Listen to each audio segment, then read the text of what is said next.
get ready with me to basically talk about how to handle rejection for brands. One thing I have learned being a nano influencer is simply just someone who has less than 10K followers. And I love everyone who actually engages on my content. It really does keep me going, especially on the days where, it just feels like I'm posting something and hoping for the best.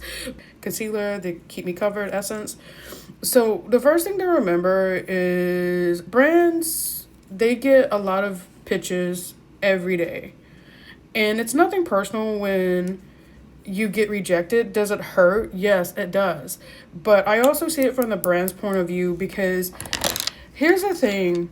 This is something I've learned with pitching myself. Go ahead and say it. I'm not trying to be lewd when I say this. You kind of have to imagine that you're pretty much selling yourself this brand, because you're going to be getting something in return, whether it's coins, exposure, PR, a brand trip, whatever.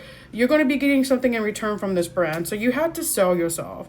One of my favorite phrases I like to use, and this is really kind of comical to use it, I just say, I like to pretend like I'm trying to hook on Sunset. You don't have to use that phrase. I understand if you don't want to use it. Establish a relationship with that brand, and you support that brand, and you want to be in their good graces. Stand out.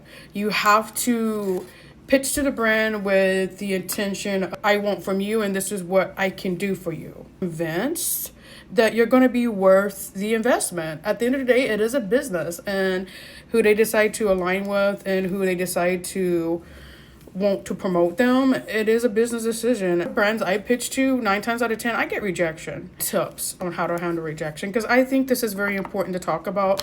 I don't really see this being talked about a lot. The thing is, don't even take it personally. Brands are getting tons of pitches every single day. They also work in quarters, which they might have already filled the quota for that quarter.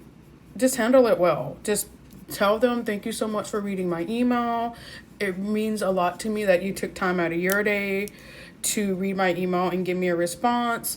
And then a lot of times what I do is, if I still really want to work with the brand, which is 9 times out of 10 I do, ball in the email saying like, thank you so much. I still went ahead and supported the brand by buying this.